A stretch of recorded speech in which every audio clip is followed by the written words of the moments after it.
Is the Last Boys comic in continuity with the third film? There are certainly many references. The nice thing about the comic book series is that it's kind of like the Star Wars trilogy, where it's like, it's the prequel and it's the, you know, kind of button on it all at the same time. So it kind of wraps everything up really nicely. So if you're watching the 3 movies without reading the comic book, you're definitely going to miss a piece of the pie. However, if you read the comic book before seeing the 2nd and 3rd movie, you're going to get a lot more out of those movies. So, you know, I did work very closely with Hans, even though I don't get writing credit for any of this stuff, but I did work actually on all the dialogue that Edgar Frog says in the comic book series. He was sending me rough drafts as he was moving along with it, as well as, you know, obviously I was involved in writing on both the 2nd and 3rd films. So, two for you. One is, will the saxophone man ever make another appearance? He was in the trial. Oh my God. You missed it. I did miss it. Yeah, you gotta go watch it again. So old. What about the third one? I play sax in the 3rd movie. Alright. Bakery stuff. Figured I've got enough hats on, might as well throw on a sax too. Yeah. Scotty Page from Pink Floyd will be playing sax. Second one was, I caught the tail end. I don't think anybody back here caught it, but can you talk about the event that you were discussing Yes, a minute ago? Lost Boys Ball. Lost Boys Ball is coming soon to a city near you, hopefully. We're only doing 4 of them as of now. Like I said, this is the first time in history anything like this has ever happened. Never before has a studio and a live promotion event company come together to work on a project that that is really promoting both a film and a concert. So really what it's creating is a 360 experience for the audience. You know, fans get to not only come and watch a concert of maybe their favorite band or maybe see their favorite film on screen again for the first time in years, but they get to do it with members from the original cast, and they get to come dressed up themselves, so it really feels like they're part of the experience. So it's a very unique experience. It's, instead of, you know, dinner and a movie, it's dinner, concert, and a movie, and it's a costume party, and we're going to do giveaways, and there's a Q&A with original cast members after the event is over. So it's a 4-hour event, it's an evening width. We're only doing 4 of them right now because, as I said, it's on a test pattern, and, you know, just like the sequels to Lost Boys, it's all supply and demand. If we sell out every one of those shows, I guarantee you we're going to want to bring them to the rest of the country and the rest of the world, because I want to take this internationally. My idea is to basically spend the next 6 months touring this event all over the world, and then, after that's done, get right back in, record a new album, simultaneously make another sequel to Lost Boys, and then do it all over again in a much more meaningful and productive way next time around. So I can see this going on for years and years and years. You guys aren't getting rid of it. Who's confirmed for that from the original? Hey, Corey, what was it like? Yeah, I can't give anything away. What was it like making the transition from actor to director to the making of this film? I didn't direct this film. Okay. I executive I'm produced. corrected. Okay. Executive produced, but thank you. Took the acclimate. I have directed in the past, which was, you know, challenging because it was actually the last film Corey Haim and I ever did together. Oh, okay. I mean, if you don't count the few scenes that we did for Lost Boys, we could try.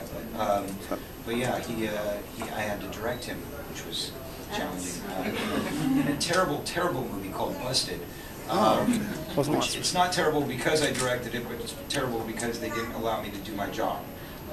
So it was really, you know, kind of taken out of my hands, and, you know, just dealing with bad B-movie production companies that have no idea what they're doing, and would rather have TNA than any kind of creative insight. Can't lose with the TNA. Never. In the new film, you actually work with wires because like wire flew, and you have CGI effects. How important is the evolution of filmmaking in the evolution of the vampire? Well, if you're asking a question which pertains to the importance of imagery and visual effects in a vampire film, I think it's immensely important because, you know, look, we're not doing Dracula anymore. You know, this isn't Christopher Lee coming and finding a wooden coffin and opening it up and having some dust fly out, and we all know there's a vampire in there. You know, these days, you know, people need to see their vampires graphically dissolve and, you know, turn into dust and particles flying all over the room. And Actually, it seems like sparkling. And that one. Hey, not this one. Don't say the T word. Exactly. Twinkle, twinkle, little star. But you know, we got vampires flying out of planes in this movie. You know, I think we've come quite a long way from the original Lost Boys, where they just jumped underneath a train track and fell into clouds, and we all assumed that they were flying. Now we really get to see them fly. So we're bringing that to life. And that's the evolution. And I think that it is a necessary evolution because, let's face it, in this day and age, in the computer age, kids are jaded. And if you see something that's lackluster or less spectacular than the movie that you just saw 5 minutes ago, you're going to turn it off. So you've got to compete. You've got to stay, you know, keep up with the Joneses, as it were. Corey, I'm solely with AOL Pop Eater. I had a question. I read that Corey Haim wasn't said to be part of this film, but with you serving as executive producer, was it sort of a tribute to him and sort of carrying on Lost Boys' legacy without him? No. As a matter of fact, he wasn't set to be a part of this film because he screwed up on the second one. So we're gonna be. We had a hard time getting that production day shot, which was very eloquently documented on the two Coreys. And that caused a huge personal problem between us, which caused us to not speak for a year. And the problem was because he was having emotional problems, and me being somebody who is a recovered addict and spent a lot of time dealing with addiction in my past, I knew that the only way to get through to him was through what we call tough love. And that was by kind of just turning my back and saying, look, until you get yourself together, I can't be there for you as a friend anymore, and I certainly can't monopolize off of your failures by continuing on with a TV show that's a farce. Because until I know that you're grounded and secured, I don't want you making money. I don't want you being successful because it's only going to feed your addiction. So that was why we fell apart. When it came time to make the third film, him and I were still not talking, and he had certainly not done any repair work with the studio, and they were very resistant to take that kind of gamble again, as I'm sure you can understand. It's business is business. However, we did make up right before production started, and the script that you see turned into this film was all written and shot in sequence exactly how it was meant to be. And the message that I'm trying to convey is you will find scenes that are very uncomfortable and eerie in this film, which not only convey Corey Haim's character and his presence in the film, but also emulate the idea that he was gone when we shot the film. When in fact that was a storyline, that was a plot point. He wasn't gone, and not only was he still alive, but him and I spoke the night before I actually shot a scene at the cemetery visiting his gravesite. I was in Africa, I was in my bathtub taking a bath, and I was on the phone with Corey Haim.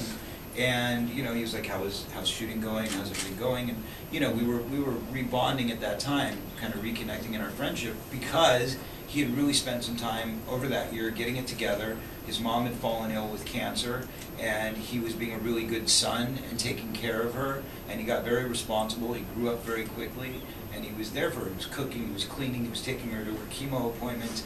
And so he was telling me all about this, and he said, you know, now that I'm better, how do I get in the movie? You know, and I said, I'd love to have you. It's a little late.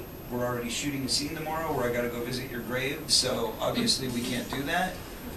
But, you know, I'm glad you're together. I'm glad you're interested, and I think we can find a way to bring you back for the next one. Well, being Corey as he was, a little bit of a loose cannon, a little excitable at times, of course, immediately hung up the phone with me, ran right around, called, you know, Associated Press and said, hey, great news everybody, we're making a fourth Lost Boys and I'm going to star in it. So the next day when we were actually shooting the scene at the cemetery, the producers and I opened up the newspaper and saw Corey Haim set to do next Lost Boys sequel. So, of course, you know, we were all standing around kind of joking, going, well, hey, good news everybody, apparently we're making another Lost Boys, and Corey Haim's going to star in it, so we're good. And that was really the way it went down. And then, unfortunately, you know, the actual events of life took place as they did, and we were all just kind of shocked and troubled by it. As a matter of fact, after his untimely passing, I was going through a very, very deep and serious period of remorse and mourning, and kind of just in a cloud. I mean, I still, every day, there's not a day that passes that I don't think about him and miss him and want to call him. But it was about 2 weeks after he was gone that I kind of stopped and went, holy shit, we shot all those scenes that like refer to him being gone, and that's That's creepy. So Is it it's still it's popular? life imitating art. Is it